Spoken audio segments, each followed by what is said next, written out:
ఆలోచించాలి. తులసికి ఒక లక్షణం ఉంది. తులసి లక్ష్మి యొక్క స్వరూపం. తులసి ఈ భూమి మీద పుట్టినటువంటిది మొట్టమొదట ఎక్కడి నుంచి పుట్టింది అంటే బీజము నుంచి వచ్చింది కాదు తులసి చెట్టు. తులసి చెట్టు గింజల్లోంచి రాలేదు. తులసి చెట్టు వృంద అనబడేటటువంటి మహాపతివ్రత యొక్క శరీరము దగ్ధమైనప్పుడు ఏర్పడినటువంటి బూదిలోంచి విత్తనాలు చేశారు బ్రహ్మగారి యొక్క అనుగ్రహం చేత. ఆ విత్తనములను చల్లితే అందులోంచి తులసి పుట్టింది. అందుకే అసలు తులసి కారణజన్మురాలు, లక్ష్మియే తులసిగా వచ్చింది.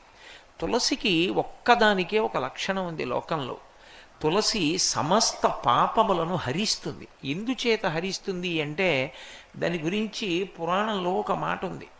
యన్మూలే సర్వతీర్థాని యన్మధ్యే సర్వదేవతై యదశ్రీ సర్వవేదేషు తులసీ